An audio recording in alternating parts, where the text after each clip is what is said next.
1장 1절 말씀 보시겠습니다.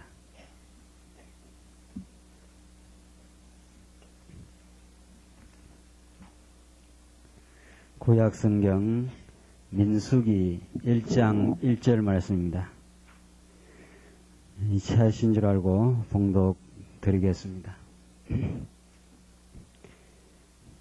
이스라엘 자손이 애굽 땅에서 나온 후 제2년 2월 1일에 여호와께서 시내 광야 회막에서 모세에게 일러 가라사대 너희는 이스라엘 자손의 모든 회중 각 남자의 수를 그들의 가족과 종족을 따라 그 명수대로 계수할지니 이스라엘 중 20세 이상으로 싸움에 나갈 만한 모든 자를 너와 아론은 그 군대대로 계수하되 매 지파의 각기 종족의 두령 한 사람씩 너희와 함께하라. 너희와 함께 설 사람들의 이름은 이러하니 르우벤에게서는 스데울의 아들 엘리술이요 시몬에게서는 수리사떼의 아들 술루미엘이요 유다에게서는 암미나답의 아들 나손이요 이사갈에게서는 수알의 아들 느다넬이요 스불론에게서는 헬론의 아들 엘리압이요 요셉 자손에게서는 에브라임의 암미훗의 아들 엘리사마와 므낫세의 부다술의 아들 가말리엘이요 베냐민에게서는 기드오니의 아들 아비단이요 단에게서는 암미사떼의 아들 아히에셀이요 아셀에게서는 오그란의 아들 바기엘이요 갓에게서는 두우엘의 아들 엘리아삽이요 납달리에게서는 에난의 아들 아히라니라 하시니 그들은 회중에서 부름을 받은 자요 그 조상 지파의 족장으로서 이스라엘 10,000만인의 두령이라. 모세와 아론이 지명된 이 사람들을 데리고 2월 1일에 온 회중을 모으니 그들이 각기 가족과 종족을 따라 20세 이상으로 그 명수를 의지하여 자기 계통을 말하며 여호와께서 모세에게 명하신 대로 그가 시내 광야에서 그들을 계수하였더라. 19절까지 좀 길게 봉독해 드렸습니다. 우리는 오늘부터 구약성경 네 번째 성경에 해당하는 민수기에 게시된 진리의 말씀을 우리가 상고하고자 합니다. 우리 지난 시간까지 레위기에 게시된 진리의 말씀을 하나님께서 우리로 하여금 상고케 하셨는데 오늘 민수기에 나타난 이 말씀을 우리가 바로 본문 말씀을 읽어나가기 전에 민수기가 구약 성경에서 차지하고 있는 위치 또 민수기를 우리는 어떤 관점에서 접근해야 하는가 또 민수기 전체의 그 얼개는 그 구조는 어떻게 되어 있는가 이런 서론적인 내용을 우리 잠깐 살펴본 다음에 이 본문에 대한 말씀을 우리가 하나하나 상고해 가도록 그렇게 하겠습니다. 우리가 지금 살펴나가는 구약 성경의 이 진리의 그 맥은 우리가 하나님께서 언약하신 대로 그 언약을 그대로 이루어 가시는 우리 신실하신 여호와 하나님이시다 하는 것을 우리는 성경 기록 그 목적으로 또 성경을 보는 가장 그 중요한 뼈대로 우리가 지금 간주하고 살펴가고 있습니다. 그것이 이제 왜 중요한 그 진리의 맥인가 하는 것은 우리가 본문 이제 강의를 해가면서 우리 누차 지적해 가고 있습니다. 오늘 우리가 상고하고자 하는 이 민수기 말씀에 대한 이해도 그 언약의 뼈대를 통해서 이 말씀을 이해할 때라야 우리는 이 민수기에 게시되는 그 깊은 진리의 의미를 우리는 포착할 수 있다. 우리는 그렇게 이제 전제를 하는 거죠. 왜냐하면은 우리 오늘 민수기 우리가 처음 공부를 하기 때문에 다시 한번 이 내용을 조금 우리의 주의를 환기시킨다면은 이 민수기라는 그 책의 그 제목 이건 무엇을 뜻합니까? 그 백성의 수를 기록한 책이다. 지금 그런 뜻이죠. 민수기라는 말. 이것이 민수기 그 전체의 내용을 포괄하는 그 주제가 아니라 민수기의 가장 앞부분에 나오는 지금 우리가 방금 1장 이 부분을 읽었던 이 민수기 앞부분에 나오는 백성의 숫자를 계수하는 내용입니다. 그러니까 민수기의 그 전체의 흐름은 백성의 숫자를 앞에서 헤아리는 것, 이것도 아주 중요한 그 진리의 한 부분이지요.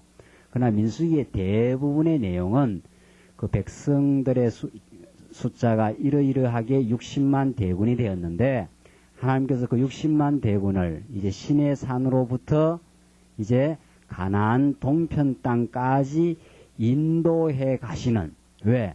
하나님께서 그 백성들을 가나안 땅으로 인도해 가신다고 언약하셨기 때문에 그 백성들은 계속해서 하나님의 율법을 배반하고 어리석게 살았지만은 세 차례나 걸쳐 시련을 받았지만은 하나님은 그 백성들을 당신이 약속하신 언약의 땅으로 인도해 나가시는 여호와 하나님이라 하는 것이 민수기의 큰 지금 흐름입니다.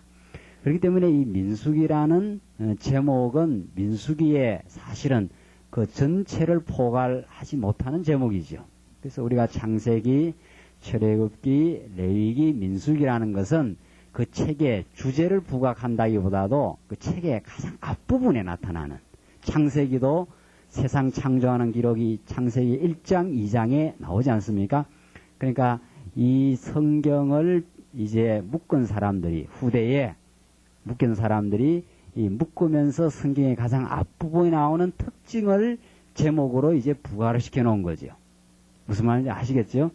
따라서 지금까지 구약 성경을 연구해 나가는 관점, 성경 한 권 한 권을, 창세기면 창세기, 출애굽기면 출애굽기, 레위기면 레위기, 오늘 우리가 공부하는 민수기면 민수기, 이것을 한 권 한 권, 그리고 그 한 권의 제목에 비추어서 그 성경의 성격과 주제를 파악하려는 것이 이제 문제가 있었다 하는 것을 우리는 느끼지 않습니까? 따라서 우리는 책의 제목은 전통적으로 이제 우리가 성경을 그렇게 이해해왔기 때문에 그냥 우리는 편의상 그렇게 이해할 뿐이지, 사실 진짜 성경 민수기의 그 깊은 의미를 우리가 발견해 나가는 데는 민수기로부터 공부해서는 안 된다. 이 민수기에 나타난 광야를 인도해 가시는 그 내용은 이미 창세기로부터 하나님이 이스라엘 백성들을 한번 언약하신 그 자손들을 버리지 아니하시고 그들을 생육시켜 번창할 뿐 아니라 이제 정복해야 할 그 가나안 땅으로 인도해 가는 한 대목입니다. 이 민수기가. 그렇죠? 그러니까 우리는 민수기를 이미 공부하지만은 사실상 민수기라고 따로 떼서 공부하는 게 아니라 창세기부터 쭉 지금 레위기 끝나고 바로 그냥 계속 붙어서 지금 공부해 간다. 그렇게 우리가 이해를 하셔야 됩니다. 지금 민수기 1장 1절에 우리말 성경에는 그냥 이스라엘 자손이 이렇게 되어 있지 않습니까? 그러나 히브리 원문에는 그렇게 되어 있지 않아요. 이렇게 되어 있어요. 이게 우리 히브리어로 읽으면 와우 이렇게 되어 있어요. 이게 그리고 이런 뜻이에요. 접속사가 히브리어 접속사 와우라는 것이 민수기 제일 1장 1절에 딱 붙어 있습니다. 우리말에는 그리고 이런 말을 번역을 안 했죠. 그러니까 이 번역도 만약 우리가 이 성경을, 원문 성경을 번역한다면은 조금 더 정확하게 번역을 할 수 있죠. 그리고 이스라엘 자손이 이렇게 나가는 거죠. 이게 굉장히 중요한 부분이에요. 이게 지금 보통 중요한 부분이 아니에요. 그 말이 무슨 말입니까? 레위기의 마지막에 하나님께서 시내산 언약에서 주신 계명이었더라. 그리고 이렇게 나가요. 와우가 붙어 있어요. 히브리 원문에. 그러니까 우리말 성경에는 이걸 번역하는 사람들이 그걸 의식을 못한 거죠. 와우 뭐 있으니까 뭐 있는가 보다. 뭐 민수기부터 다시 번역을 하자. 이렇게 해서 이스라엘 자손이 하고 이렇게 번역이 되어 있지 않습니까? 그러나 우리가 조금 더 정확하게 성경 본문을 이해하기 위해서는 그 히브리어 본문에다 계속 참조를 해야 됩니다. 히브리어 본문을 더 참조해서 보는 것이 더 정확하지요. 요런 부분적인 거는. 그러니까 보니까 이 와우라는 접속사가 히브리어 본문에 있는 걸 우리가 발견했어요. 그러니까 이 민수기라는 것이 레위기에 그냥 계속 붙어 나가는 책이구나. 우리는 그걸 짐작할 수 있는 거죠. 그렇죠? 그러니까 여러분들 제 말이 맞는가 안 맞는가는 그 히브리어 성경을 이렇게 보시면 돼요. 이제 그럼 히브리어를 알아야 보지. 뭐 몰라도 그 와우라는 말은 그리고 이렇게 돼 있으니까 정말 그 민수기를 뒤져보면은 저 말이 제일 앞에 딱 붙어 있어요. 따라서 우리가 지금 민수기라고 공부를 해가는 것이 아니라 사실은 민수기는 전통적인 구약 학자들이 후대에 붙인 거예요. 제목을 붙인 것 뿐이고 우리는 창세기, 출애굽기, 레위기, 민수기, 신명기 이렇게 해서 지금 모세오경이라 이렇게 일반적으로 학문적으로는 모세오경이라 이렇게 되어 있어요. 그러나 우리는 그냥 그건 일반적으로 보통 우리 성도들이 다 그렇게 사용하고 지금까지 전통적으로 사용해 왔기 때문에 그들과 이제 접촉점, 대화를 위해서 사용을 하되 우리가 지금 이해하는 방식은 그 이면, 그 이 진리의 근본 맥, 그것은 창세기에 하나님께서 아담과 맺은 3대 언약, 아브라함과 맺은 3대 언약이라는 이 의미적인 주제를 우리는 부각시키겠다. 표면적으로 창세기, 출애굽기, 레위기 이런 제목을 의해서 성경을 자꾸 파들어가는 게 아니라 이 3대 언약에 근거해서 이 언약이 계속해서 이루어지고 있는 과정이다. 이렇게 우리는 보겠다는 거죠. 또 성경이 그렇게 되어 있다는 거예요. 우리가 그렇게 보겠다는 게 아니라 성경이 그렇게 되어 있고 레위기 앞에도 와우가 붙어 있고 민수기 앞에도 와우라는 히브리어 접속사가 붙어 있어서 이 성경의 계속 연속성을 우리는 확인하고 있다. 어떻게 연속되는가 그러면 왜 그리고라고 이 성경이 계속 연결된 책이냐 하면은 하나님이 창세기에서 이스라엘 백성들 자손을 생육하고 번성하게 한다고 했는데 정말 출애굽기에서 이스라엘 백성들 애굽에서 집어넣고 건져내어서 이제 광야를 끌어가시는데 건져내보니까 몇 명 헤아리니까 60만 대군이었더라. 이것이 3대 언약 첫 번째 자손 언약이 그대로 지금 하나님께서 이루어 나가신 것이다. 자손 언약, 자손을 생육 번성할 뿐 아니라 이제 가나안 땅, 그 백성들을 가나안 땅으로 인도해 가야 되는데 그 백성들이 광야에서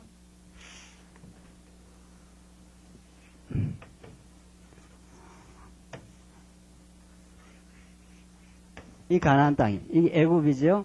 애굽에서 건져냈어요. 그래서 시내산까지 왔습니다. 건져낸 게 출애굽기고 그 창세기는 여기 있는 백성들을 마지막에 애굽으로 집어넣은 거. 여기가 창세기의 끝이고 출애굽기는 건져내어서 시내산에서 건져내어 시내산에서 이제 율법 주기 시작하는 거. 이게 시내산 언약. 그 출애굽기 중반부부터 후반부부터 레위기서까지가 시내산 언약을 받은 거고 받고 바로 이제 광야를 떠나가는 거죠. 이렇게 떠가는데 이게 이제 민수기, 이게 민수기. 그러니까 민수기라는 것은 하나님이 약속하신 두 번째 언약을 향해서 가나안 땅 정복을 향해서 그 자손들을 하나님께서 훈련시키면서 데리고 가는 과정이지요. 민수기가. 그러니까 민수기라는 제목은 참 이 내용의 특징이 부각이 안 되죠. 그러니까 우리가 다른 제목을 붙인다면은 뭐 광야에서라든가 뭐 이게 더 맞는 거예요. 그렇죠?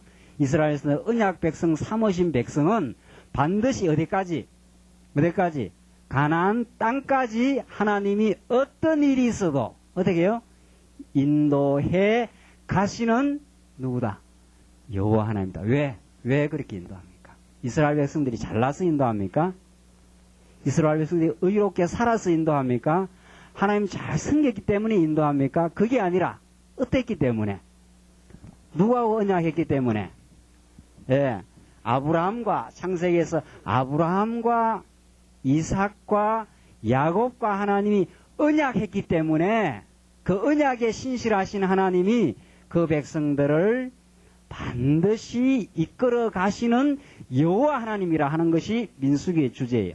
그러니까 창세기부터 신명기, 민수기를 포함한 이 주제는 언제나 누구예요? 여호와 하나님이에요. 그 여호와 하나님이신데 그 내용이 좀 다르지요. 내용이. 출애기에서는 신의 산 언약을 해주시는 여호와 하나님. 민수기에서는 광야를 인도하시는 여호와 하나님. 신명기에서는 다시 언약을 세워주시는 여호와 하나님. 주제는 언제나 어디에 가서 떨어져야 돼요. 마지막 결론은 여기에 가서 떨어져야 돼요. 그 내용은 달라도 그 내용은 다를 수밖에 없죠. 하나님께서 과정이 다르니까. 또 우리 인생도 마찬가지 아닙니까? 하나님께서 우리 땅에 태어나게도 하시고 또 부모 품에서 어릴 때는 잘 자라게도 하시고 학교 생활하게 하시다가 사회생활에서 이제 어려움 겪게도 하시고 가정을 가지게도 하시고 가정에서 어려움을 겪으면서도 하나님께서 지켜주시고 또 사회생활을 하게 하시고 또 IMF도 겪게 하시고 뭐 복잡한 과정은 우리가 지금 겪어가는 태어나면서 지금까지 온 과정은 다 달라요. 이스라엘 백성들이 다 다르잖아요. 하나님께서 아브라함을 갈대아 우리에서 불러내서 그냥 잘 살게 하는 게 아니라 애굽으로 집어넣으시고 거기서 건져내시고 그리고 건져내어서 바로 가나안 땅으로 데려가는 게 아니라 광야를 거치는 시련을 겪게 하시고 다 다르죠. 그 성경의 특징이 다 달라요. 내용상의 특징은 다 다른데 그 모두가 하나님이 한번 언약을 하시면은 그 언약을 잊지 아니하시고 하나님이 꼭 기억해서 그 언약을 신실되게 이루어 가시는 여호와 하나님이시다. 이 주제에 가서 딱 귀착이 되는 거죠. 그래야 성경이 제대로 보인 거예요. 그래야 우리는 진리를 알았다 이렇게 되는 거예요. 그렇죠? 이게 진리니까. 정말 하나님 여호와셨구나 이렇게 되는 거죠. 그러니까 민수기 우리가 지금 공부하는 부분 이 부분이 그러니까 지금까지 창세기, 출애굽기, 레위기를 잘 공부했어요. 하나님께서 우리를 잘 이렇게 여기까지 공부하게 했어요. 그 다음 오늘 이번에 공부할 게 민수기. 그러니까 민수기의 특징도 알아야 되고 민수기의 전체 주제도 알아야 되는 거죠. 그렇죠. 그 민수기는 과연 무엇인가? 이제 이스라엘 백성들 여호수아 사사기 통해서 땅으로 인도해 가야 된대. 천국으로 인도해 가는데 이 말이죠. 우리에게 말하면. 천국으로 인도해 가는 동안 하나님께서 이스라엘 백성들을 바로 여기서 빼서 이렇게 인도해 가시지 않는다는 거예요. 백성 삼았으면 우리 생각 같으면 좀 광야 생활 안 거치고 그냥 좀 천국 들어가면 얼마나 좋겠나 하는 게 우리의 지금 예달품 아닙니까? 이 광야 같은 세상, 이 어려운 세상 살아가면서 그게 우리의 고민이에요. 왜 하나님께서 이렇게 자꾸 병도 들게 하고 하나님께서 가정에 어려움도 주고 또 사업에 어려움도 줘서 자꾸 이렇게 우리를 고달프게 만드는가? 또는 내가 계획하던 일이 막히게 만드는가? 나는 동쪽으로 가고 싶은데 왜 방향은 자꾸 서쪽으로 돌아가는가? 이게 우리의 지금 고민이거든요. 그러니까 동쪽으로 가고 싶은데 사실 몸은 자꾸 서쪽으로 틀어지니까 그게 이제 마음의 고민이에요. 왜 이렇게 되는가? 이런 거 아니에요? 그거 이제 뭘 배워야 풀려요? 뭘 배워야? 이 민수기를 공부해야 이제 풀려요. 네, 민수기를 공부해. 그렇죠? 그게 참 이 민수기가 뭐 어느 성경 다 중요해요. 근데 옛날에 우리 참 목사님 때 성경 배울 때 창세기 가르치면 창세기가 너무 중요하다 이러더라고요. 그 참 창세기가 그러면 최고 중요한가 보다. 이제 이렇게 해서 그 다음에 어디 신명기 공부하면 신명기야말로 뭐 복음 중에 복음이라 이래요. 아 그럼 또 신명기가 또 그렇게 중요한가 보다. 이제 이랬는데 그 알고 보니까 66권은 다 중요한 거예요. 다. 뭐 어떤 걸 하나를 뺄 수가 없어요. 그게 하나의 진리니까. 그렇죠? 하나의 진리. 우리 몸에서 뭐 어떤 게 덜 중요한 게 없잖아요. 다 중요해요. 뭐가 하나만 암이 걸려도 죽는 거예요. 눈에다 암이 걸려도 죽고 목에 암이 걸려도 죽고 뭐 한 구택만 암이 걸리면 죽는 거예요. 몸 전부가 다 중요한 거예요. 이제 그게 나중에 알고 보니까 교육 방법이더라고요. 이걸 이제 정신 차리고 배워라 이거지요. 이거 놓쳐버리면 안 된단 말이에요. 이거 놓치면은 세상 살기 이제 고달파지는 거예요. 마찬가지. 오늘 제가 그렇게 강조를 해보죠. 민수기야말로 복음 중에 복음이에요. 이거 놓쳐버리면은 이거 놓치면 이제 민수기 언제 들을지 몰라요, 이제. 정말 그래요. 지금 이 시간 놓쳐버리면은 이제 광야길을 지혜롭게 사는 그 신령한 양식을 놓쳐버리는 거예요. 이 광야길을 하나님께서 인도해 가시는 거니까. 이게 동쪽으로 가고 싶은데 사실 몸은 자꾸 서쪽으로 틀어질 때 민수기를 딱 들으면 아하, 이거 내 뜻대로 안 되는 거구나. 광야구나, 여기가. 광야는 하나님의 불기둥과 구름 기둥대로 인도해 가시는 곳이지 내 생각대로 내가 갈 수 있는 곳이 아니구나. 그렇게 민수기가 정리가 됩니다. 그럼 왜 하나님 그렇게 하시는가? 왜 그렇게 하시는가 하면은 하나님이 이 기간을 거치면서 이 광야에 이 기간을 거치면서 가나안 땅 가게 되는 것이 내 능력 따라 가는 것도 아니고 여기는 이정표도 없어요. 그리고 내 의로 가는 것도 아니고 하나님의 의와 하나님의 언약하시는 대로 하나님의 주권적인 능력대로 이 광야길을 갈 수 있다 하는 것을 우리에게 깨닫게 하기 위해서. 그러니까 민수기 잘 배우고 나면은 하나님이 정말 우리를 광야길을 한 걸음 한 걸음 인도해 가시는 분이구나.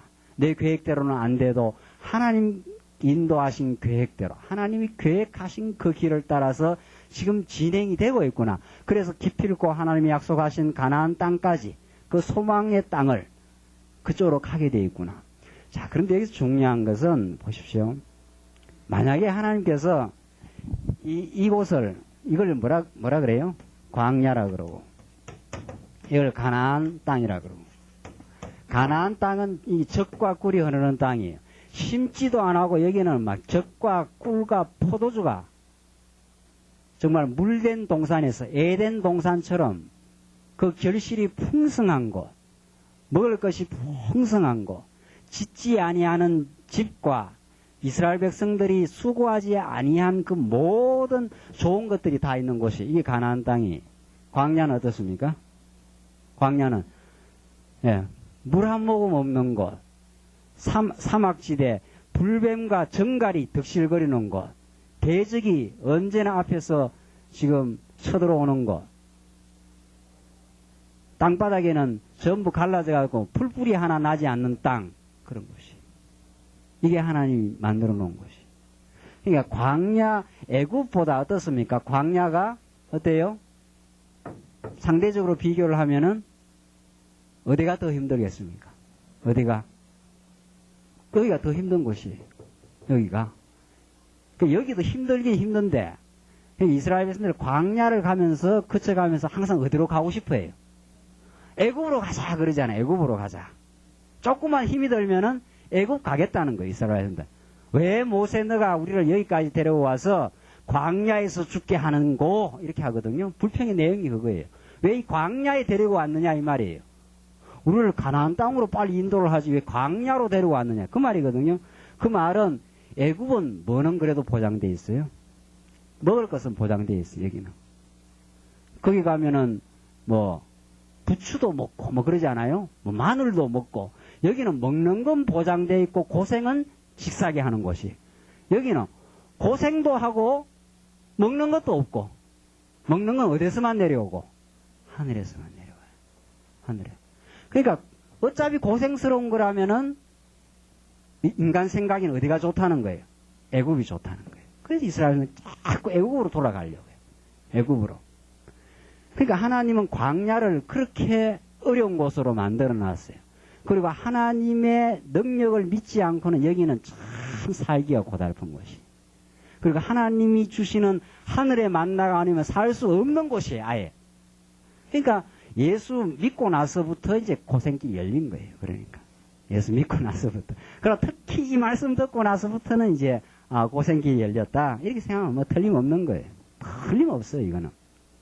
그런데 그 고생길은 옛말에 젊어서 고생은 그 사수도 한단 말이죠. 그건 그 말이 무슨 말인가 하면은 고생은 고생인데 그 고생이 굉장히 의미가 있다 이런 뜻이지요. 젊어서 고생을 안 해본 사람은 늙어서도 사람이 성숙하지 않는다는 거 아니에요.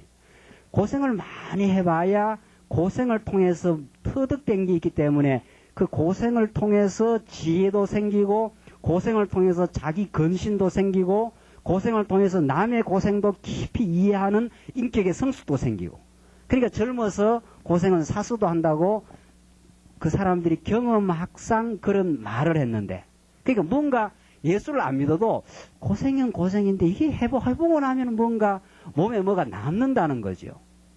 뭔가 그것이 자기 인격을 추스려 가는데 굉장히 도움이 된다. 그런 뜻 아닙니까? 하물며 안 믿는 사람도 뭔가 그런 걸 조금씩 빵긋빵긋 느끼는 거죠. 그런데 하나님 믿게 하셨으면, 하나님이 우리를 믿게 하고는 광야를 거치게 합니다. 이걸 이 용광로, 선지자가 말하는 대로 이 광야를 풀무라 그랬어요. 풀무, 용광로, 이 고생스럽다는 거예요. 이 용광로를 거쳐가면서 인격이 다듬어지고 깎여지고 무너지고 낮아지고 하나님의 전능하신 능력을 배우고 발견하고 그에게 최종적으로 순종하고 항복하는 그 아름다운 신앙을 만들어내는 기간을 광야 기간이라 그래요. 그러니까 하나님 지금 계속 우리를 지금 그렇게 인도해 가시는 거예요. 이제 우리는 예수 믿었어요. 믿었으니까 애굽에서 빠져나왔어요. 그러나 이 광야가 힘드니까 자꾸 애굽을 그리워하는 거예요. 하나님 믿기보다는 믿었을 때 그냥 잘 먹고 잘 살았는 게 좋다. 믿고 나니까 뭐 어려운 일도 생기고 이런 저런 참 내가 원치 않은 일들이 자꾸 생기면서 참 고달프다는 거지요. 그러나 고달프지만은 않아요. 고달프기만은 않아요. 뭘 알면 이번 기간 배우게 될 민수기를 알면은 하나님이 우리를 고달프게 하지만 그러나 그때마다 지켜주시고 인도해주시고 하늘에 만나를 내려주시고 대적을 만나서 위기에 당하지만은 하나님이 그 대적을 물리쳐 주시고 그런 그 보호와 하나님의 극진하신 사랑을 정말 이 광야를 통해서 느끼게 돼요. 그러니까 광야 생활을 잘하고 고생을 많이 해보고 그 가운데 보호를 받아본 사람이야말로 어디 가서 가나안 땅 가서 정말 깊은 찬송을 하는 거예요. 정말 광야에서 눈물 많이 흘려본 사람이라야 가나안 땅 가서 정말 하나님이 그 눈물 다 닦아주실 때, 그 천국 가면은 우리의 눈물을 다 예수님이 닦아준다는 거예요. 많이 고생했다. 참 고생했다. 내가 고생케 했다. 왜? 여기에 고생한 만큼 여기 들어갔을 때 이 소망의 땅, 우리가 꿈에도 그리는 땅, 여기 가면 불뱀도 없고 정갈도 없고 사막 땅도 아니라 하나님이 언제나 풍성하게 내려주시는 그 가나안 땅을 소망케 되고 거기에 가서 우리 진짜 찬양을 하는 거죠. 물론 광야 길에도 보호를 느끼면서 찬양을 해요. 그러니까 하나님 아주 극적인 대비를 만들어 놓은 거예요. 대비 효과를. 광야가 이렇게 어렵게, 그러나 어려운 것만은 아니라는 거예요. 정말 이 말씀, 민수기 말씀 잘 배우고 나면은 그 어려움 속에서 하나님의 그 섭리를 배워가는 그 깊은 삶의 진미를 느낀다는 거죠. 그걸 우리 이 민수기를 통해서 확인하게 될 겁니다. 그러니까 이번 민수기 공부하실 동안에 하나없이 바빠도 이거 빠지면 안 됩니다.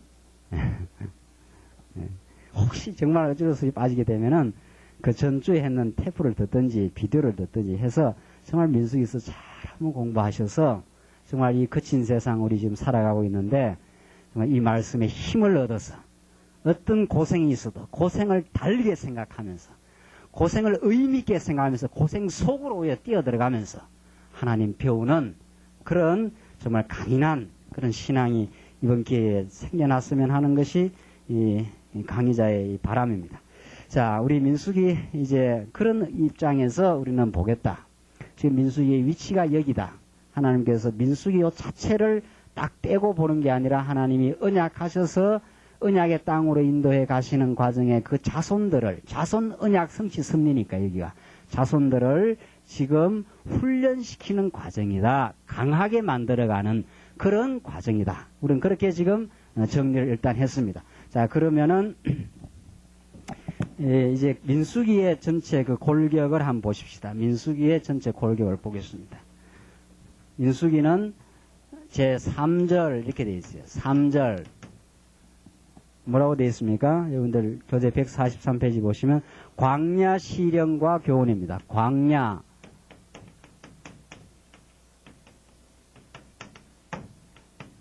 자, 그러면 제3절 했으니까 제2절은 뭐고 제1절이 뭔가? 그 위에 또 타이틀은 뭔가? 요 줄기를 찾고 들어가야 되지 않습니까? 2절이 우리가 지금까지 배웠던 시내산 언약이고, 그 시내산 언약은 누구한테 줬는가 하면 언약 자손 번창입니다. 그러니까 하나님이 언약 자손을 번창시켜 그 백성들에게 시내산 언약을 주고, 그 언약을 준 백성들에게 드디어 이제 본격적인 훈련을 시켜 나간다. 지금 그런 뜻이죠. 그것이 이 전부가 지금 어디에 또 속해 있습니까? 예, 자손, 언약, 성취, 섭리. 하나님이 그 자손은 언약을 이루어준다 한 대로 이스라엘 백성들 애굽에서 정말 그렇게 번창을 시켰다. 정말 그렇게 번창시켰다. 그리고 그 백성들 범죄하고 방황할 줄 아니까 그 백성들 제사 제도를 다 주셔서 그 백성들 늘 하나님 기억하며 살게 그런 방법으로서의 언약을 주셨다. 그리고 이끌어 가신다. 지금 그런 뜻이죠. 자, 이게 그래서 민수기입니다. 광야 시련과 교훈이에요. 언약 백성들에게는 반드시 천국 가는 그날까지 광야에서의 시련을 겪게 되고, 그러나 그 시련은 엄청난 교훈을 가지고 있다. 이 교훈이라는 게 긍정적 의미예요. 교훈이라는 게 우리한테는 이래서 하나님이 시련을 주셨구나. 그걸 깨닫게 된다는 거예요. 그러니까 여기서 광야 시련만 있으면 이게 안 믿는 사람들이 여기서 달라요. 그렇죠? 믿거나 안 믿거나 누구나 지금 광야길을 걸어가요. 누구나. 그런데 우리에게는 뭐가 중요해요? 그 시련에 뭐가 있다? 교훈이 있다는 거예요. 시련에 의미가 있다는 거예요. 그 시련을 거쳐서 우리는 하나님이 여호와라는 사실을 분명하고 명백하게 깨달아간다. 그런 뜻이죠. 그리고 자신은 참으로 하나님 앞에 하나님이 붙들어주지 아니하면은 마른 막대기만도 못한 존재다. 하나님이 붙들어주지 아니하면은 광야길을 한 발자국도 내 힘으로 갈 수 없는 존재다 하는 것을 배우게 된다. 교훈이라는 건 배운다는 뜻이에요. 이게 도덕적 교훈이 아니고 하나님을 배운다 이런 뜻이니까.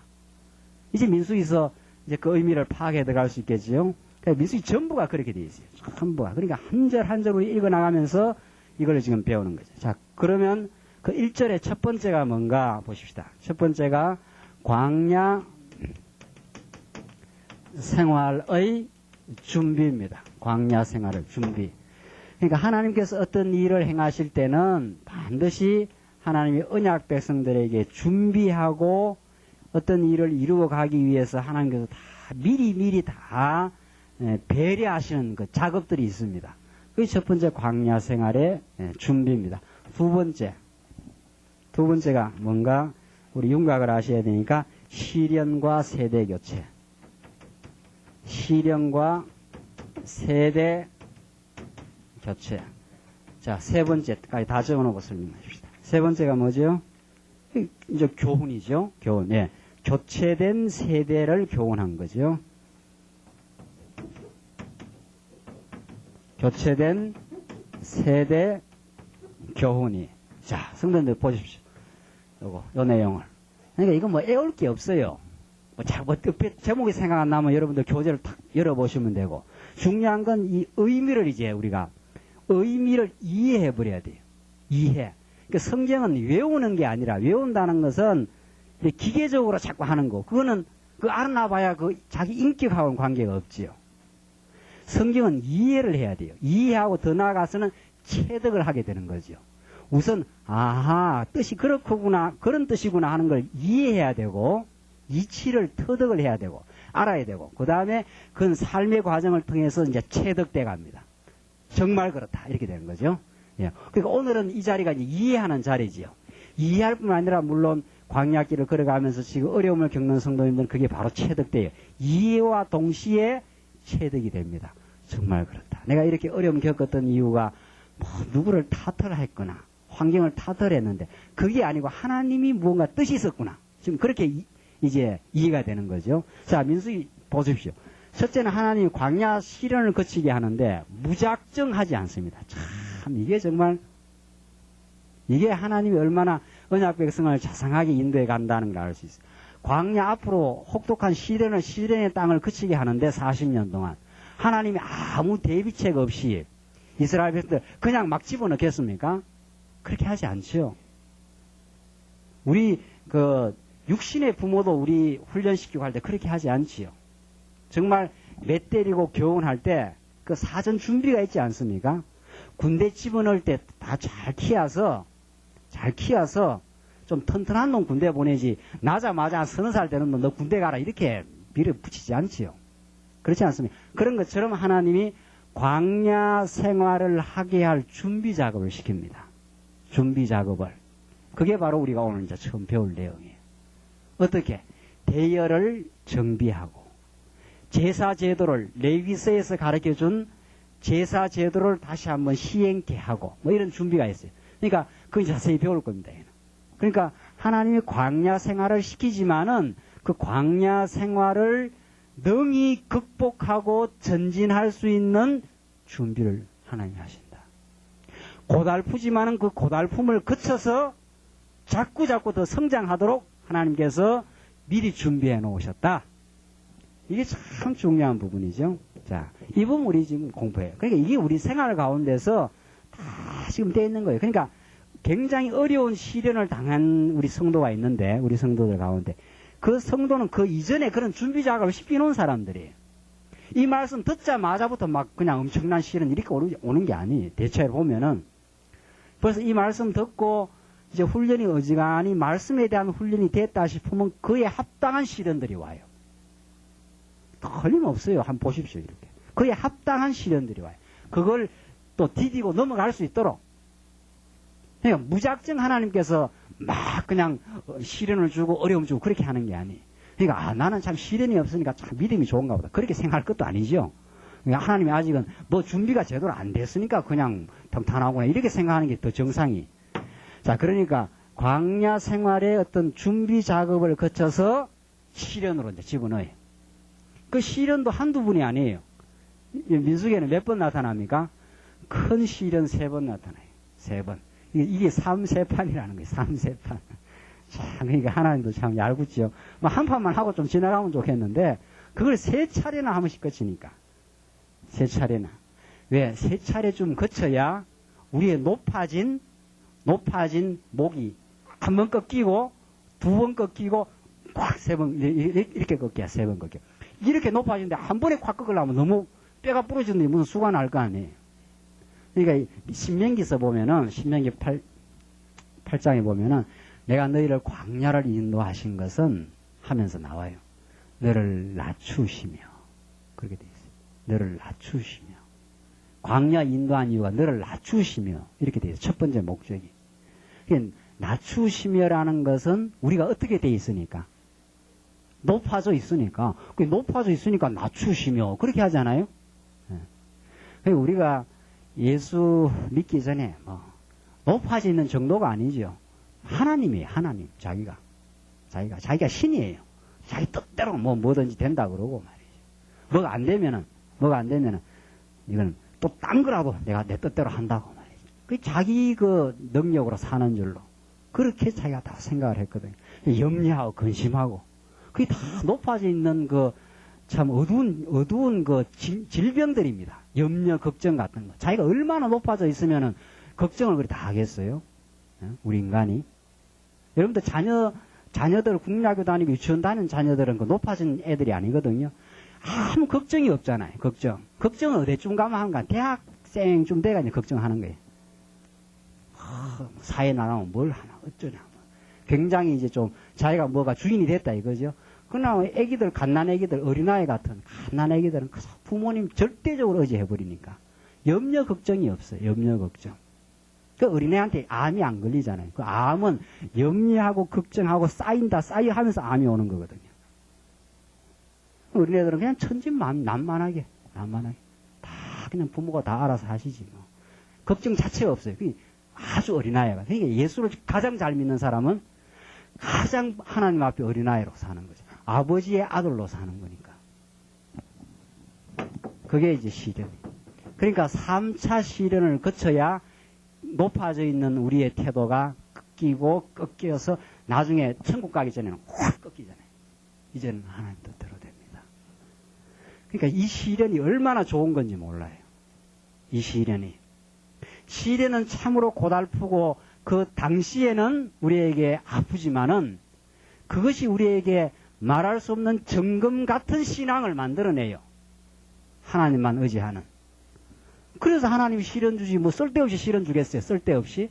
하나님은 쓸데없는 일을 하는 분이 아니에요.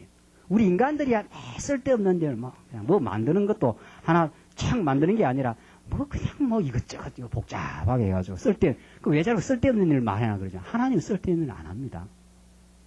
하나님 머리도 좋고 하나님 지혜도 많으시고 하나님 얼마나 하나님 명석하시고 분명하시고 해서 쓸데없는 일 안 해요.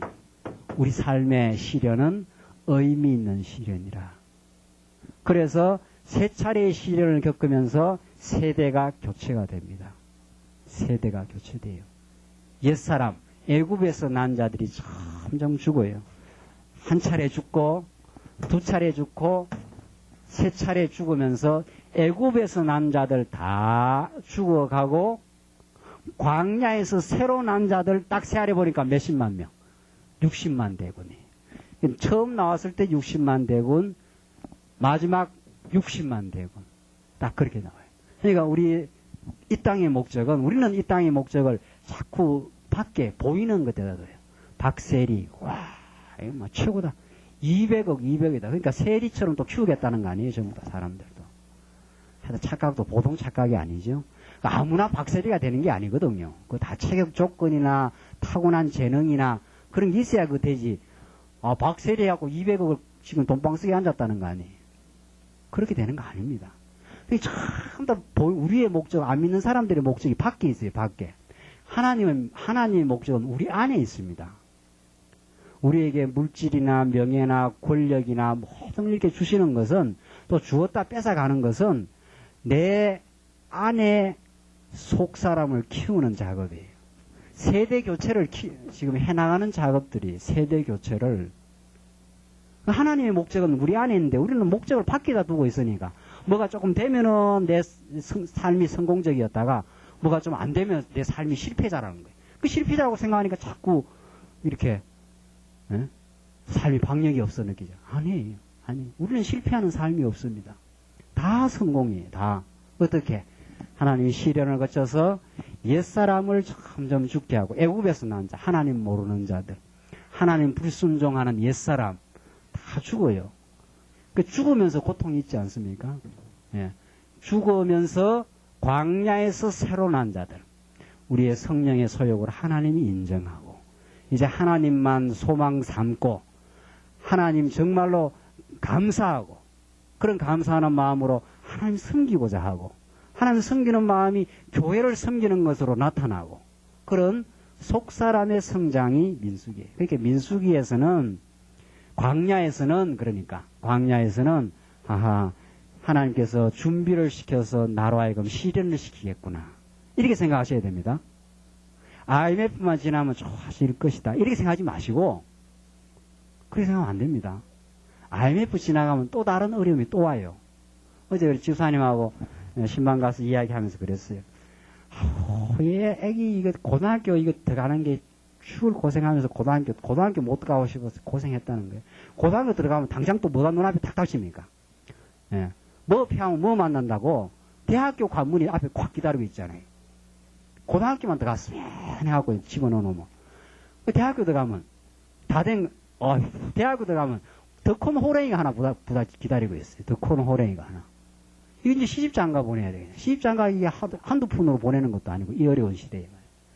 시집장가 보내면 이제, 일단 자유부인 된다, 자유부인. 제가 아는 권사님 한 분이 그랬잖아요. 그 권사님이 아들, 딸 둘 키웠는데, 그냥 교회 봉사 열심히 하고 하다가 아들, 딸 두 놈만 보내버리면 완전히 자유부인이다. 우리한테 선언을 했어요. 자유부인이다. 지금 어떻게 된 줄 알면 자유부인이니까 종부인 됐어요. 종부인. 어떻게? 여기서 아들 놓고 저기서 딸내미 둘 다 아들 낳구나. 아들 놓고 여기 아들. 이 아들 보고 지금 저 아들 보고 하느라고 머리가 팥불이 다 돼버렸어요. 한 4, 5년 동안. 그런 겁니다, 인생이. 그렇게 하다 그냥 가는 거예요. 언제 뭐 우리가 자유부인 되겠어요? 자유부인. 안 돼요, 자유부인. 그러니까 시집 보내놓으면 끝날 것도 시집 보내는 그날부터 또 고생 바가지야. 요새는 이제. 응? 며느리 눈치 또 안 볼 수 있나, 이것도? 해달라 하면 또 식당에 또 해줘야지. 며느리 또 직장 나간다고 또 부적부적 나가네 또. 그럼 또 그 아들, 딸놈들은 다 누가 봐. 또. 속으로는 보기 싫어도 또 봐주는 거예요. 또 봐주는 거. 또. 그래, 그냥 늙다가 고생하다 그냥 가는 게 인생 길입니다, 이게. 그러니까, 이게 광야니까, 광야 그렇게 돼 있는 거니까. 근데 우리는 여기서 무슨 천년, 만년, 완전한 어떤 안식, 이걸 누리려고. 절대로 안 그래. 그러니까 민수이 참 잘 배우고 나면은 빨리빨리 생각을 정리할 수 있잖아요. 내가 잘못 생각했다. 아하, 그게 아니구나. 민수기대로 생각하자, 이 말이죠. 우리 성경 뜻대로 생각하자는 건 하나님이 허락하시는 말씀의 원리대로 생각하자. 그 말이거든요. 아, 시련이구나. 그렇구나. 그렇게 정리를 해버려야 돼요. 시험 거치면 그냥 괴롭구나. 그게 아니고 뭐가 되겠구나. 세대 교체가 되겠구나. 그래서 내 속 사람이 자라겠구나.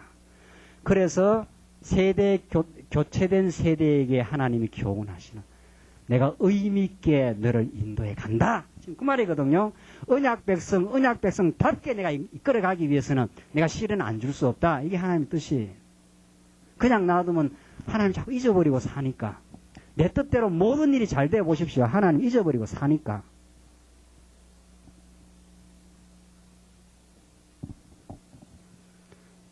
우리가 그렇게 우리 뜻대로 되기를 원하지만은 성도님들 우리 뜻대로 하면 됐다 생각해 보십시오. 됐다고.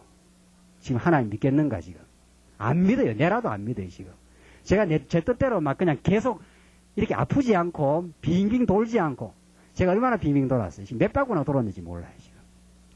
그래서 쫙 그냥 뻗어나가 버렸다. 지금 하나님 인정 잘 안 할 겁니다. 대체로. 내 잘나서 그런 줄 알고. 여러분과 저만 그런 게 아니고 여러분도 마찬가지. 여러분 뜻대로 지금 막 쫙쫙 떼어보십시오. 하나님 우습게 알아버립니다. 정말. 지금 부닥치고 막히고 하니까 아이고 이제는 하나님 이제 좀 알겠습니다. 정말 이게 하나님의 사랑인 줄 알. 내 길이 그때 막힌 것이 얼마나 하나님의 사랑의 표현인지를 몰라요. 그 길이 그냥 쭉 뻗어나가 버렸으면은 지금처럼 말씀을 깨달을 수가 없어요. 그때 그냥 뻗었으면. 그때 막혀가지고 그 많은 좌절을 하고 마음에 실망을 하고 했기 때문에 아하 이제는 정말 인생이 내 뜻대로 되는 게 아니고 하나님 뜻대로 되는 거구나 하는 걸 그 신앙을 배웠지 않았어요. 그 신앙을. 그게 의미가 있는 거예요. 이 광야 생활에. 그러니까 지금은 뭐가 막히면 그게 복이에요. 막히면. 그렇게 믿어버려요. 그게 믿으라는 게 아니라 성경이 그렇게 돼 있어요. 지금 뭐가 막혔죠. 지금 안 막힌 사람 하나도 없어요. 내가 보니까. 다 직장에서 막히고 사업에서 막히고 가정에서 막히고 뭐 건강에서 막히고 제가 우리 집사님들 한 사람 이렇게 보면은 다 막혀 있어요. 다 뭐가 콱 막혀가지고 그게 복이에요. 그게 안 믿어지지 아직. 그게 왜 복이냐 그게. 콱 건강하고 말이지. 사업도 잘 풀리고 그래야 복이지. 그건 뭐 틀림없이 복이에요. 막혀야 하나님을 배우고 하나님을 나중에 천국 가서 너무도 찬양하니까. 그리고 이 땅에서도 찬양을 하니까. 막히는데 안 죽지 않아요. 앞에 벽이 부닥쳤는데 하나님은 다른 길을 마련해놨어요. 다른 길을. 내가 예상치 않았던, 내가 뜻하지 않았던 다른 길로 반드시 인도해요. 우리 민수기에서 그걸 얼마나 너무도 스릴 있게. 이래 가다가 이렇게 돌아오긴 또 왜 돌아와요? 이렇게 가다가 이렇게 이게 홍해길로 다시 돌아오거든요. 그 돌아온다고 이스라엘에서 울고 불고 난리하는 거예요. 천신만고 끝에 애굽에서 나와가지고 여기서 싹 건너가면 이 가나안인데 이 또 돌아가는 건 또 뭐야? 돌아가는 거는 가려면 북쪽으로 계속 가야 되는데 이 방향이 어디로 틀어버렸어요. 남쪽으로 가거든요. 그 이스라엘은 또 원망이에요. 또 원망. 그게 이 광야길은 원망과 불평의 길이에요. 왜 우리가 돌아갑니까? 이때 돌아갈 때는 그걸 몰라요. 돌아서 다시 일로 들어가고 나서 알아요. 그때 돌았어야 되는 거구나. 그때 돌아서 내가 이제 하나님 배웠구나. 이렇게 돼요. 돌아서. 지나고 나면 압니다. 지나고 나면 반드시 교훈을 받게 돼 있다. 지나고 나서 그때는 다 캄캄하고 그때는 해석이 안 되는데 지나고 나서 교체된 세대를 하나님 반드시 교훈해요. 이래서 이렇게 되었다. 이렇게 된다는 거예요. 이게 민수입니다. 이게 당신이 가장 사랑하는 당신의 독생자 예수 그리스도를 십자가에 못 박아 건져낸 언약 백성들 여러분과 저를 그렇게 사랑하기 때문에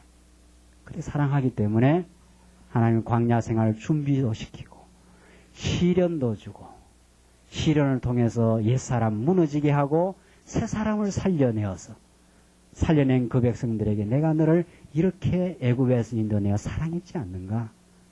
왜 너희들 불평했느냐? 그때는 몰라서 그렇게 불평했지 않았는가? 그러면 이스라엘 백성들 다 인정해요. 다 인정해요. 그러니까 하나님 앞에 우리 다 나중에 인정하게 될 거예요. 그 시간만 좀 차이가 있어요. 지금 인정한 사람은 지금 행복할 거고 지금 인정 못하고 계속 고집 피우고 하면은 그 시간이 연장될 뿐이에요. 하나님, 그때는 내가 몰랐습니다. 그때는 내가 불평했습니다. 그때는 내가 얼마나 하나님의 그 섭리를 인정 못하고 불평하고 원망했는지 모릅니다. 이제야 알겠습니다. 이렇게 다. 기필코 그 고백을 하나님 받아내고 말아요. 하나님 집요하신 분이에요. 그걸 이제 광야 길에서 배우게 됩니다. 첫째 이제 1장 보십시다. 1장 이런 내용을 통해서 이제 오늘 민수기 1장 광야 생활의 교훈이죠. 광야 생활의 교훈. 광야 생활의 준비. 첫 번째가 대열의 준비입니다. 대열의 정비. 자, 하나님께서 광야 생활을 준비하게 하는 그 첫 번째 내용이 뭔가 하면은 대열의 정비입니다. 참, 이거 정말, 이게 얼마나 성경이 이렇게 짜임새가 있고 놀라운지 몰라요. 하나님이 앞으로 40년 이 기나긴 세월, 이게 우리의 인생의 한 세대입니다. 우리가 나서 죽는 날까지. 이 긴 세월을 가야 되지 않아요? 참 인생이라는 게 어떻게 보면은 짧기도 하고 어떻게 보면 참 길기도 하고 그래요. 짧다는 것은 영혼의 관점에 비추어 와서 또 다 지나고 나서는 잠깐이에요. 그냥 한 순식간에 와버렸어요. 이렇게 지난 생애를 보면은 잠깐인데 지금 닥치고 있는 시련으로 보면 길어요. 지금 닥치고 있는 어려움으로 보면 참 길게 느껴져요. 참 길게 느껴져요. 제가 다리가 많이 아팠을 때 하루를 지나는 게 참 길더라고요, 그게. 다리가 아플 때는. 다리에 반점이 생겨서 한 2, 3주 가는데 그 기간이 얼마나 긴지 몰라요. 참 고통의 시간이니까. 그 고통이 왔을 때는 그게 굉장히 길게 느껴져요. 하루가 그냥 1년, 2년이에요, 그냥. 그 인생이 참 만만치 않아요. 이 긴 이제 인생길을 우리가 가는데, 이때는 이제 길다는 뜻이죠. 기나긴 인생길을 가는데, 하나님이 뭐를? 준비를 시키는데, 무슨 준비? 대열 정비를 해주신다. 그냥 못 간다, 이 말이죠. 그냥 가면은, 그냥 고생만 하다 가는 거예요. 가긴 가는데, 가난당까지 가긴 가는데, 대열이 잘 정비 안 돼 있으면은, 자꾸 흐트러지고, 정리가 안 되고, 그냥 무의미한 시간들이 많아진다, 이런 뜻이죠. 그러니까 궁극적으로는 의미 있지만 그 과정을 말하자면은 그 대열의 정비 보시면은 첫째 11지파의 대열 정비입니다. 그러니까 11지파가 무질서하게 가는 게 아니고 11지파가 쫙 그 정비를 해야 간다. 첫째 1장 내용은 지파별 계수를 하는 겁니다. 그 대열 정비하는데 지파별로 다 계수를 하고 다 정비해서 그렇게 가게 한다. 지금 그런 뜻이죠. 1절로 19절 봉독드린 대로 앞에 조금만 한번 읽어봅시다. 이스라엘 자손이 애굽 땅에서 나온 후 제2년 2월 1일에 그러니까 1년 딱 지났으지요. 지나서 제2년이니까 2년 2월 2일에 2년째입니다. 여호와께서 시내 광야 회막에서 모세에게 일러 가라사대 이렇게 나와 있지 않습니까? 그러니까 레위기서에서 하나님께서 신의 언약을 주시고 바로 이제 모세한테 하는 말씀입니다. 2절. 너희는 이스라엘 자손의 모든 회중 각 남자의 수를 그들의 가족과 종족을 따라 그 명수대로 계수할지니 이스라엘 중 20세 이상으로 싸움에 나갈 만한 자 모든 자를 너와 아론은 그 군대대로 계수하되 매 지파의 각기 종족의 두령 한 사람씩 너희와 함께 하라. 나오지 않습니까? 그러니까 각 지파대로 다 숫자를 헤아리라. 먼저. 그런데 어떻게 20세 이상, 그러죠? 20세 이상 그 군대대로 계수를 하라. 그 숫자만 계수하라. 그러니까 자, 이게 참 다 중요한 의미들인데 이 광야길은 이제 하나님께서 애굽에서 어린 자들 불러내어서 이제 40년을 키워가는데 계수하는 사람이 20세 이상 군대에 나갈 자들이에요. 그 말은 이 광야길이 뭐라는 거예요, 이게? 예? 뭐를 이미 하나님은 예고하고 있습니까? 광야길이란 이게 싸움터라는 거예요. 싸움터. 우리 신약시대로 말하면 영적인 전쟁 속에 이제 하나님께 집어넣어요. 누구하고 싸우는 거. 옛사람과 새사람이 싸우는. 육신의 소욕과 성령의 소욕이 아주 치열하게 싸우는 그 삶의 싸움터로 우리를 지금 이제 집어넣는 거죠. 그러니까 여기서 군대대로 계수하라. 군대대로 계수하되. 그러니까 지면은 고통이고 이기면은 기쁨이 있고 그걸 이제 하나님이 조정해 가시는 거죠. 그걸 우리가 알 수 있고 그 다음 4절 보시면은 네 지파의 각기 종족의 두령 한 사람씩 너희와 함께 하라. 너희와 함께 설 사람의 이름은 이러하니 르벤에게서는 서대울의 아들 엘리술이요. 자, 이렇게 하면서 각 지파의 종족의 두령을 한 사람을 세워주라는 거죠. 이것도 참 재밌는 부분이죠. 여기 건너갈 때는 그냥 가는 게 아니고 지금 대회를 정비하고 다 조직을 세워가고 두령 한 사람씩을 다 해서 그 두령 밑에 착착 이렇게 그 지도자 세우라 지금 그 말이죠. 신약적으로 말하면. 그렇죠? 그러니까 근본 지도자는 예수 그리스도 한 분밖에 없어요. 우리 교회를 지도하는 분이 누군가? 우리 교회를 가르치고 인도해 가시는 분이 누군가? 예수 그리스도 한 분인데 하나님께서는 이 교회를 통해서 당신의 영광을 지금 드러내시기 때문에 먼저 하나님께서 교회에서 하나님의 말씀을 깨닫게 하는 자가 있어요. 말씀을 깨닫고 가르치고 다스리게 하는 자를 하나님께서 훈련시키고 가르쳐서 그를 교회의 지도자로 세워요. 근본 지도자 밑에 그 하나님의 지도를 받는 권위 하에 있는 지도자지요. 그게 이제 우리 신약 성경으로 말하면 뭡니까, 그게? 에베소서부터 쭉 디모데전후서, 디도 빌레몬서까지 쭉 가면 하나님께서 체제로 뭐하게 합니까? 무장을 시키지 않습니까? 그 체제로 무장시킬 때 아무나 교회 일꾼 세우는 게 아니지요. 어떻게? 하나님이 하나님의 말씀을 중심으로 생각할 수 있는 사람. 그게 교회 지도자예요. 교회 지도자는 다른 조건이 아무것도 붙지 않습니다. 세상 학력도 붙지 않고 세상 재산도 붙지 않고 세상 권력도 붙지 않고 명예도 붙지 않고 그건 오히려 말씀이 없으면 그것처럼 위험한 게 없어요. 성도님들 이거 꼭 기억하십시오. 우리 이제 교회 앞으로 교회 체제 무장해 가야 될 건데 우리 교회. 말씀 중심적이 얼마나 중요한가. 말씀이 없으면 학력도 위험하고요. 말씀이 없으면 학력처럼 위험한 것도 없어요. 말씀이 없으면 재산처럼 위험한 것도 없고 말씀이 없으면 권력처럼 위험한 것도 없어요. 그게 전부 세상 파워거든요. 그게. 그쪽으로 잡아 당겨버리면은 성도들 다 넘어갑니다. 다 넘어가요. 그쪽으로 잡아 당겨서 안 갈 사람들이 없어요. 어지간히 말씀으로 단련되지 아니하면은. 그래서 세상에 뭐가 다 잡아 당깁니까, 지금? 뭐가 사람들을 동원시키고 사람을 움직이게 하고 울리고 웃기고 하느냐 말. 그 세상 파워들이에요, 그게. 그러니까 하나님께서 두령을 세워서 각 지파에서 다 하게 하신다 하는 것은 하나님께서 당신이 말씀으로 훈련시켜서 신약교회로 말하면 체제로 무장시켜 간다. 그러니까 체제로 무장이 되는 것은 금방 되는 게 아니죠. 양육되어서 충분히 하나님의 말씀으로 양육되어서 무장을 시키죠. 그렇죠? 신약성이 그렇게 되어 있지 않아요? 양육 과정 없이 무장되는 법이 없어요. 무장되는 법이. 그러니까 양육이 소홀하게 된 상태에서 체제로 무장을 세웠다. 그러면 그 영혼이 이제 괴로워지는 거예요.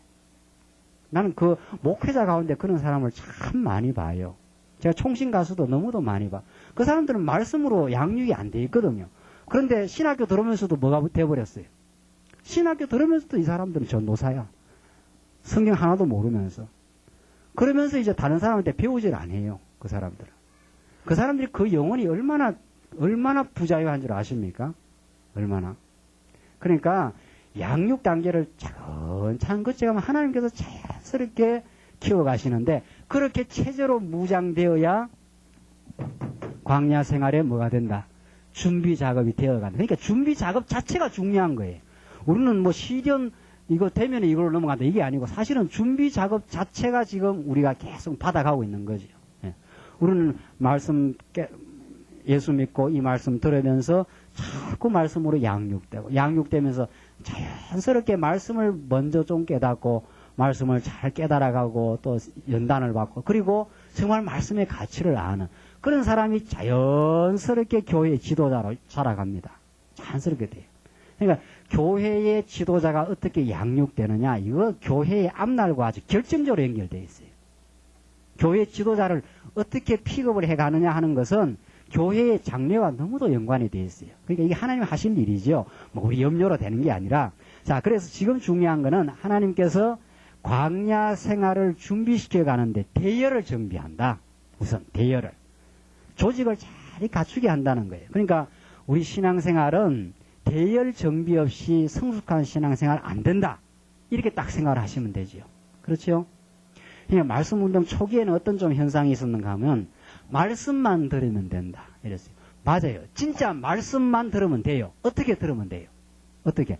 정말 하나님의 말씀 원리대로 깊이 있고 성숙되게 들으면 되는데 로마서 한 권 듣고 말씀만 들으면 된다는 거예요. 그게 기가 막힌 거죠. 로마서는 어느 수준에 있는 말씀입니까? 양육준에서도 어느 수준? 정말 초기 수준 아닙니까? 그러니까 로마서 한 권 들으면은 다른 교회 다니는 사람들하고 이야기하면 어떻게 됩니까? 말 빤지가 세거든요.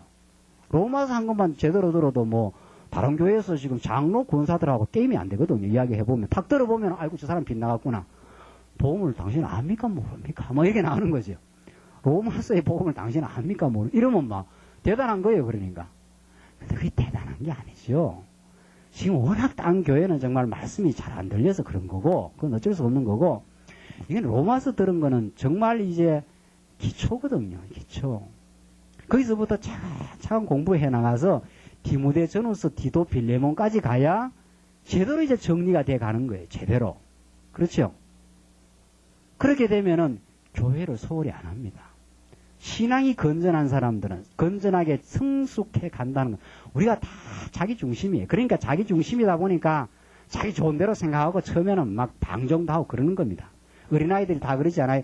어린아이들 줄 세워 보면은 삐딱삐딱하게 쏘고 막 집어대로 쏘고 그러잖아요. 차렷 열중차 해도 뭐 애들은 아무 생각 없는 거예요. 뭐 니는 차렷 해라 말이죠. 나는 내 멋대로 놀란다 이야기하고. 근데 한 20살쯤 되면 그러지 하지 않지요. 군대 가서 탁탁 정렬해 놓으면은 쫙쫙 대열 정비가 돼요. 이 정신이 들었다는 거예요. 지휘관이 누군지를 정확하게 알아요. 정확하게.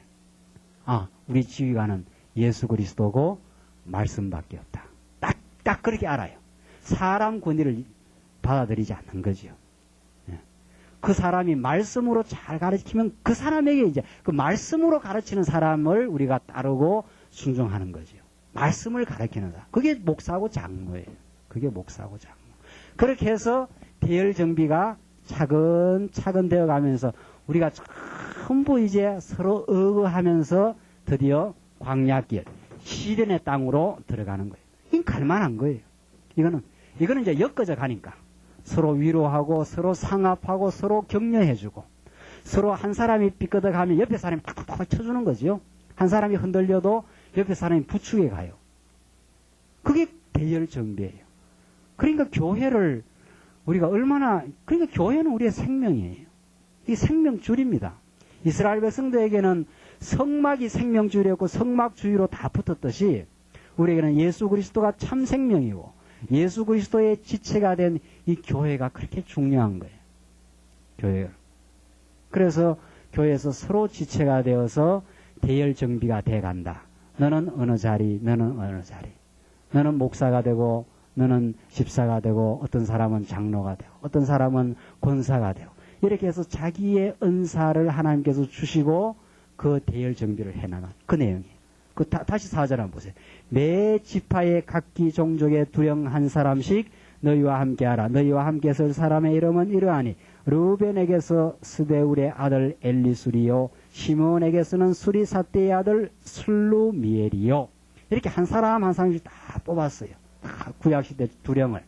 그렇게 해서 18절을 보십시다. 17절 모세와 아론이 지명된 이 사람들을 데리고 2월 1일에 온 회중을 모으니 그들이 각기 가족과 종족을 따라 20세 이상으로 그 명수를 의지하여 자기 계통을 말하며 자기 계통이 다 있어요. 여호와께서 모세에게 명하신 대로 그가 시내 광야에서 그들을 계수하였더라. 이래서 하나님께서 각 지파 11지파에게 대열 정비를 잘 해줬어요. 누가 두령이고 누가 거기에 함께 동참해서 따라갈 자들인가 하나님이 다 정해줘서 그렇게 인도해 가신다. 그 다음 20절로 46절 보시면 12지파의 총 개수가 60만 3,550명입니다. 20절을 보십시다. 이스라엘의 장자 르벤의 아들에게서 난 자를 그들의 가족과 종족을 따라 20세 이상으로 싸움에 나갈 만한 각 남자를 그 명수대로 다 계수하니 르벤 지파의 계수함을 입은 자가 4만 6,500명이었더라. 시몬의 아들에게서 난 자를 그들의 가족과 종족을 따라 20세 이상으로 싸움에 나갈 만한 각 남자를 그 명수대로 다 계수하니 시몬 지파의 계수함을 입은 자가 5만 9,300명이었더라. 르벤, 그 다음 시몬입니다. 그 다음 24절. 갓의 아들에게서 난 자를 그들의 가족과 종족을 따라 20세 이상으로 싸움에 나갈 만한 자를 그 명수대로 다 계수하니 갓 지파의 계수함을 입은 자가 4만 5,650명이었더라. 이 대단한 숫자지요. 그 다음 26절 유다 아들에게서, 그 다음 28절 이사갈 아들에게서, 30절 스불론 아들에게서, 33절 에브라임 지파의 계수함을 입은 자가 4만 500명. 에브라임이죠. 34절 므낫세. 그 다음 36절 베냐민.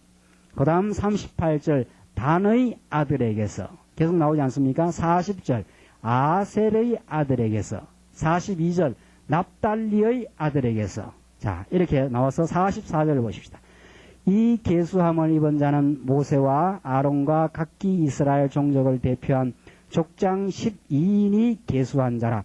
이같이 이스라엘 자손의 그 종족을 따라 20세 이상으로 싸움에 나갈 만한 자가 이스라엘 중에서 다 계수함을 입었으니 계수함을 입은 자의 총계가 60만 3,550명이었더라. 대단한 숫자지요. 그러니까 하나님께서 애굽 땅에 아브라함 그 열조, 그러니까 야곱의 그 자손들 들어갈 때 몇 명 들어갔습니까? 몇 명? 단 70명 들어갔어요. 70명. 근데 나와서 그 숫자를 정확하게 세알해 보니까 몇 명? 60만 대군이 60만 대군. 70명이 장장 몇만으로. 그러니까 20세 이상 남자만 60만 명이에요. 그러니까 이게 여자까지 아들까지 포함하고 엄청난 대군이죠. 이걸 성경에서 왜 밝히느냐 이 말이죠. 성경에서. 이대로 하나님께서는 3대 언약 하신 대로 3대 언약 중 무슨 언약? 예. 우리 지금 공부하는 게 자손 언약 성취 섭리를 지금 배우고 있거든요. 하나님이 그 이스라엘 백성들 생육하고 번성하게 하신다 하시던 하나님이 정말로 그렇게 됐는가 안 됐는가. 그러니까 우리는 지금 민수기서를 공부해도 창세기에 이 말씀을 모르면 그냥 민수기 백성수가 60만 대군 되었다. 그 말밖에 모르죠. 민수기를 공부하면 그렇죠. 그럼 그건 우리하고 무슨 상관이 있습니까? 예. 우리 교회 숫자가 한 60만 대군 된다. 이러면 또 우리는 또 심각하고 재미있고 할지 몰라도 그냥 이스라엘 백성들 60만 대군이다. 이래갖고는 이게 해석이 안 돼요. 그렇죠? 그러니까 성경은 다 알려면 다 알아야 되고 부분적으로 아는 건 진짜로 깊이 아는 건 아니다 이 말이죠. 그러니까 부분적으로 아는 건 항상 오해가 많습니다. 그러니까 이 60만 대군이 되었다는 것은 창세기에서 하나님이 약속하신 대로 자손을 아브라함에게 하늘의 별과 땅에 바닷가에 모래알처럼 많게 하시겠다는 약속의 성취. 이게 약속의 성취. 이게 하나님의 능력으로 됐다는 거예요. 인간 능력으로 된 게 아니고 바로의 군대가 그렇게 이스라엘 백성들을 애굽에서 죽여버리려고 처닭이 놓으면 다 죽여라. 그랬지 않습니까? 그런데 가보면 애기를 먼저 낳아버렸는데 그러니까 산파들이 다 거짓말 한 거 아니에요. 이 사람들은 얼마나 힘이 좋은지 그냥 갈기도 전에 애기 다 낳아버렸습니다. 그러니까 낳으면 물에 다 빠뜨려 다 죽여버려라. 이렇게 극악하게 그 자손들을 멸하려고 했지만 멸해지지 않는다. 누가 살아계시니까? 하나님 살아계시니까. 여러분과 저도 마찬가지. 여러분과 저도 이스라엘 백성들과 똑같은 언약 백성들이에요. 사단의 권세가 우리를 넘어뜨리려고 얼마나 수작을 부리는지 몰라요. 이 교회 못 나오게 하려고 수작이 보통 수작이 아니에요. 그리고 어둠의 생각이 우리한테 주는 그 유혹이 너무 많아요. 교회 빠져라 빠져. 교회 빠진다고 이제 예정론 배웠으니까 천국 가는 거 맞아 놓은 거 아니냐? 이렇게 유혹도 들어오고 별 유혹이 다 들어와요. 별 유혹이. 그러니까 아무리 유혹이 들어와도 하나님의 언약 백성은 반드시 돌이켜서 하나님이 생육하고 번성하게 만들고 마신다. 그리고 그들을 민수기를 거쳐서 훈련시키고 그들을 강하게 만들어서 천국 데려가고 마신다. 그 말이 이 민수기가 분명하죠. 그러니까 우리는 민수기 말씀 배우지만은 창세기부터 하나님이 언약하신 그 언약이 이제 정말 어떻게 구체적으로 이루어지는가. 정말 구체적으로 이루어진다. 정말 여호와 하나님이시다.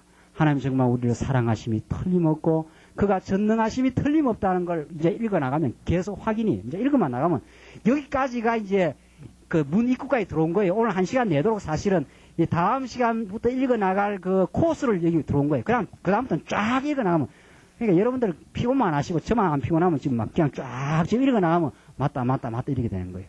이제 시간 됐으니 그만해야지요. 지금 이제 30분 넘어가면 이제 도저히 또 견디기 어렵다 이러시더라고요. 이제 집에 가서 읽어보세요. 이제는 틀림없어요. 이 성경이 틀림없으면은 우리의 삶도 틀림없는 거예요. 살면 사는 대로 여호와의 확정이에요. 우리에게 어떠한 고난이 와도 여호와 살아계심과 그의 사랑하심이 확증되는 사건일 뿐이에요. 그렇게 해석하시면 분명한 거예요. 기도하십시다. 고마우신 우리 하나님 아버지, 하나님의 은혜와 사랑을 너무도 감사합니다.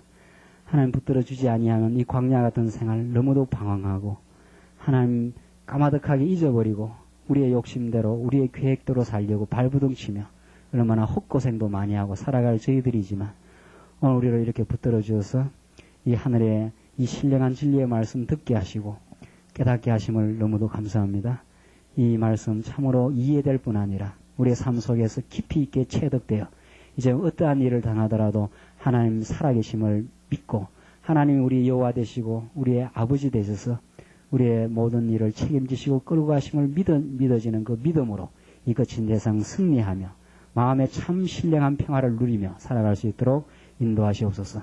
예수님 이름으로 기도하옵나이다. 아멘.